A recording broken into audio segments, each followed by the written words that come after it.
हज़ारा express को नवाब शाह के करीब खौफनाक हादसा, 30 मुसाफिर जाँ बहक। ट्रेन की बोगियां उलटने से खवातीन और बच्चों समेत 110 अफराद जख्मी।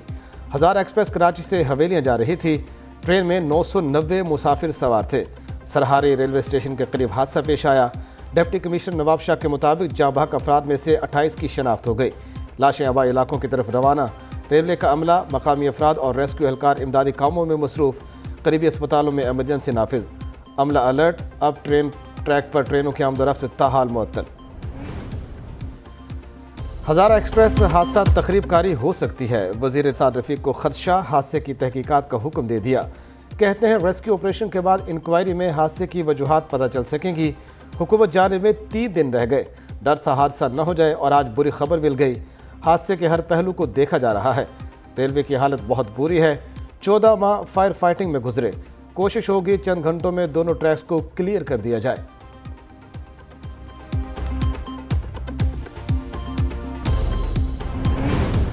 हादसे के मकाम पर ट्रैक बिल्कुल ठीक था। ट्रेन 50 किलोमीटर की रफ्तार से चल रही थी।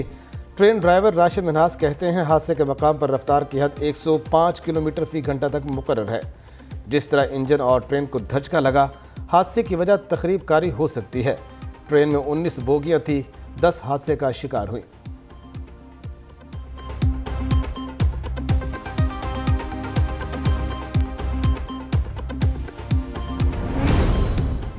वज़ीर आज़म शहबाज शरीफ ने रेलवे हुकाम से हादसे की रिपोर्ट मांग ली। सदर मुमलिकत आरिफ अलवी और वज़ीर आज़म शहबाज शरीफ का हादसे पर दुख का इजहार। वज़ीर आज़म की हादसे में जाँ बहक होने वाले अफराद के लिए मग़फ़िरत की दुआ। ज़ख्मियों को बेहतरीन तिब्बी सहूलियात फराहम करने की हिदायत जारी। चीफ ऑर्गेनाइज़र मुस्लिम लीग नून मरीम नवाज़ ने कहा, कीमती इंसानी जानों के नुकसान पर दिल इंतहाई रंजीदा है।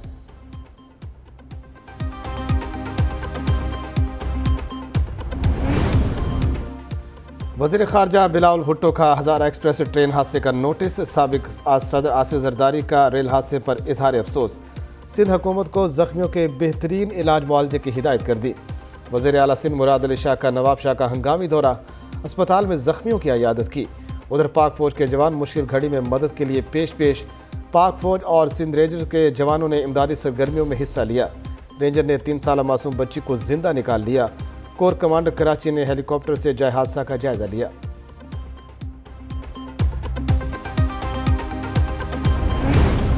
क़यास आराइयाँ ख़त्म। हुकूमत ने कौमी क्रिकेट टीम को भारत जाने की इजाज़त दे दी। पाकिस्तान ने हमेशा खेल को सियासत से अलग रखा। दो तरफा ताल्लुकात को आलमी खेलों में रुकावट नहीं बनना चाहिए। तर्जुमान दफ्तर ख़ारजा का कहना है, पाकिस्तान का फैसला तामीरी और ज़िम्मेदाराना रवैये का अक्कास है। भारत ने एशिया कप के लिए अपनी टीम पाकिस्तान न भेजकर तहस्सुब का मुज़ाहरा किया। पाकिस्तान को भारत में अपनी टीम की सिक्योरिटी पर तशवीश है। उम्मीद है पाकिस्तानी टीम को भारत में मुकम्मल तहफ़्फ़ुज़ फराहम किया जाएगा।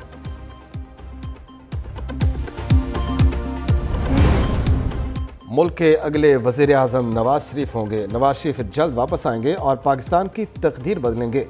9 अगस्त को कौमी असम्बली तहलील कर देंगे। वज़ीर आज़म शहबाज शरीफ का ऐलान। खुडिया में जलसे से खिताब में कहा, 2018 में झुर्रू इलेक्शन से हुकूमत मुसल्लत की गई। झुर्रू हुकूमत ने बरादर ममालिक से ताल्लुकात ख़राब किए। वज़ीर आज़म ने बहावलनगर मोटरवे पर इंटरचेंज और ननकाना बिचे की इंटरचेंज का संग बुनियाद रख दिया। लाहौर में PKLI यूनिवर्सिटी का संग बुनियाद भी रखा।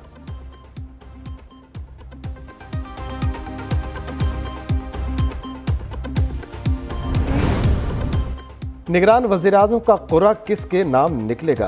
वज़ीर आज़म शहबाज शरीफ और इत्तेहादियों में मुशावरत का अमल तेज़। छोटी जमातों ने भी नाम वज़ीर आज़म को भिजवा दिए।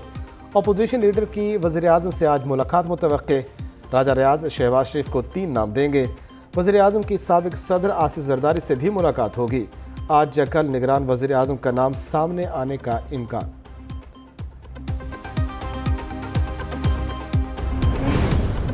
चेयरमैन PTI का अटक जेल में आज तीसरा दिन। जेल के अतराफ का इलाका रेड जोन करार। पुलिस और रेंजर्स के दस्ते तैनात। अटक में दफ़ा 144 नाफिज। उधर चेयरमैन PTI को अटक जेल में तमाम सहूलियात फराहम कर दी गई। बैरक में तौलिया, टिशू पेपर, पीने का पानी, चश्मा, तस्बीह और घड़ी रखने की इजाज़त मिल गई। इंतज़ामिया ने लॉकअप में कुर्सी, ज़मीन पर सोने के लिए मैट्रेस फराहम कर दिया।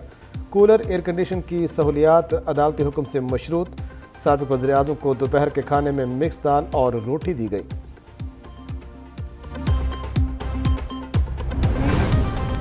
چیئرمین پی ٹی آئی کی گرفتاری سیاسی نہیں، عدالت سے مجرم ثابت ہونے والے کو گرفتار ہونا ہی ہے۔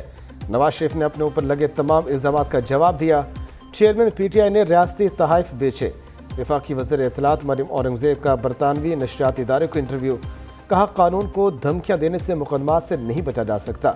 چیئرمین پی ٹی آئی 9 مئی کے حملوں کے ماسٹر مائنڈ تھے، کیا سرکاری املاک پر حملہ کرنے والوں کو رعایت دی جا سکتی ہے؟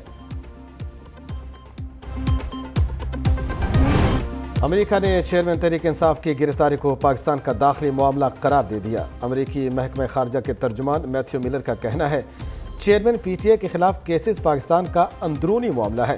امریکہ نے ہمیشہ پاکستان میں جمہوری اصولوں کا احترام اور قانون کی حکمرانی کی بات کی۔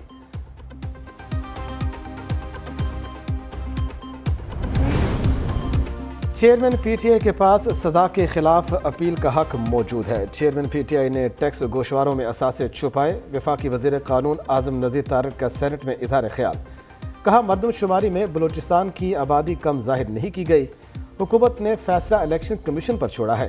وزیر خزانہ اسحاق ڈار نے کہا ڈیجیٹل مردم شماری کا فیصلہ سابق حکومت کا تھا، کسی کو مردم شماری پر اعتراض ہے تو بتائے۔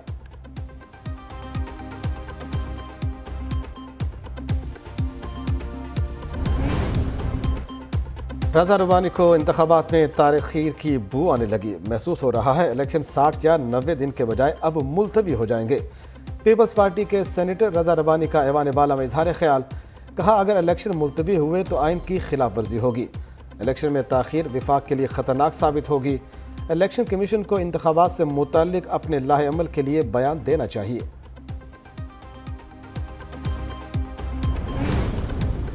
جماعت اسلامی نے ڈیجیٹل مردم شماری کو دھوکہ قرار دے دیا۔ کراچی کی آبادی کو 1,45,00,000 کم گنا گیا۔ مردم شماری کے اعداد و شمار پہلے سے طے تھے۔ امیر جماعت اسلامی حافظ نعیم کے تحفظات برقرار، کہتے ہیں کراچی پر پھر شب خون مارا گیا، ڈیجیٹل مردم شماری کے نام پر دھوکہ دیا جا رہا ہے، سب نے مل کر کراچی کی پیٹھ میں چھرا گھونپا، جعلی مردم شماری کو قبول کر لیا تو کراچی کے ساتھ زیادتی ہوگی۔ نئی مردم شماری کے بعد الیکشن کمیشن کا امتحان شروع، عام انتخابات کرانے کے ذمہ دار ادارے کو حلقہ بندیوں کا عمل مکمل کرنے کے لیے 4 ماہ درکار۔ الیکشن کمیشن کا اہم اجلاس آج طلب، نئی مردم شماری کے نتائج، حلقہ بندیوں اور انتخابات کا جائزہ لیا جائے گا۔ قانون کے مطابق نئی مردم شماری کے نتائج کی منظوری کے بعد نئی حلقہ بندیاں کرنا آئینی تقاضا۔ الیکشن کمیشن نے انتخابات کے لیے حکومت سے 42.5 ارب روپے مانگ رکھے ہیں۔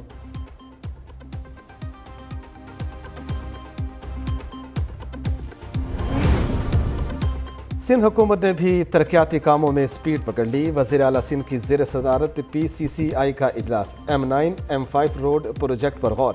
مراد علی شاہ نے منصوبہ اکتوبر 2023 تک مکمل کرنے کی ہدایت کر دی، کہتے ہیں کراچی کے ترقیاتی کاموں کو صوبائی اور ملٹری قیادت نے مل کر مکمل کیا۔ Corps commander Karachi lieutenant general Iftikhar Babar نے کہا یہ ملک ہم سب کا ہے، شہروں کی ترقی اور عوام کی بہبود ہم سب پر فرض ہے۔ بلوچستان میں ندی میں نہاتے 7 بچیاں ڈوب کر جاں بحق، افسوسناک حادثہ تربت کے مقامی علاقے کلک میں پیش آیا۔ پولیس کے مطابق جاں بحق ہونے والی بچیوں کی عمریں 10 سے 17 سال کے درمیان ہیں۔ مقامی افراد نے اپنی مدد آپ کے تحت لاشیں ندی سے نکالی۔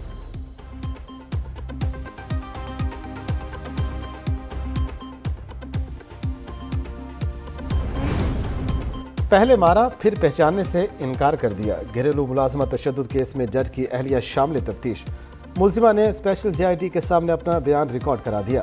ملزمہ سومی عاصم کا اپنی گھریلو ملازمہ کو پہچاننے سے بھی انکار، بیان میں کہا بچی ان کے گھر پر ملازمہ نہیں تھی، بچی پر کوئی تشدد نہیں کیا، اسے سکن الرجی تھی۔ رضوانہ کے والدین کو 60,000 روپے بطور امداد بھیجے، بچی کے سر پر چوٹ کیسے لگی نہیں معلوم، جے آئی ٹی نے ملزمہ سے تحریری جواب طلب کر لیا۔ آٹوگراف مانگنے پر صفائی والے کو نوکری سے ہاتھ دھونا پڑ گئے۔ سٹار فٹ بال میسی سے آٹوگراف مانگنے والا شخص نوکری سے فارغ۔ غیر ملکی میڈیا کے مطابق امریکی انٹر میامی اسٹیڈیم میں صفائی کرنے والے نے میسی سے اپنی شرٹ پر دستخط کرنے کو کہا تھا۔